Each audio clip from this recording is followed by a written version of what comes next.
Matapos mag-ensayo sa isa sa mga kinikilalang top Muay Thai gyms sa buong mundo, inilahad ni Pinay striker Islay Erica Bumogaw ang kanyang karanasan dito.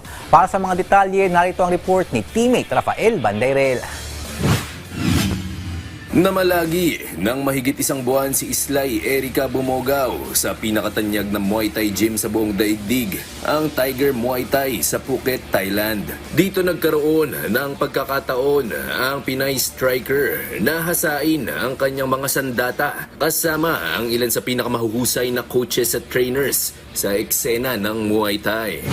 This camp is really huge compared to the other camps, and the coaches here are all quality. The best thing about the coaches here is that you can personalize your training. You can tell them what you want to learn. You can even ask for extra rounds. They're really good, and they speak really good English.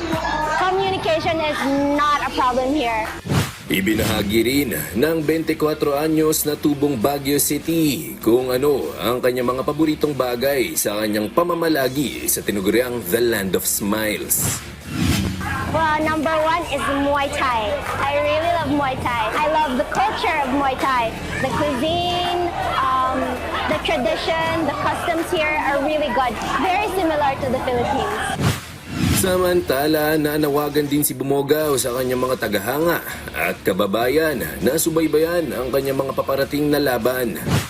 Hi to my fans and supporters back home. I'm currently here in Thailand training.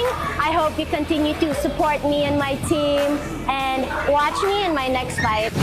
Matatandaang nakatakda sana si Bumogaw para sa kanyang ikatlong laban sa One Championship. Ngunit ipinagliban muna ito matapos yanigin ng malakas na lindol ang Thailand at Myanmar noong nakaraang Marso. Perpektong 2 wins with no losses ang kartada ni Islay sa One Championship matapos ang magkapares na panalo noong November 2024 at January 2025. Rafael Bandairel para sa Atletang Pilipino, para sa Bagong Pilipinas.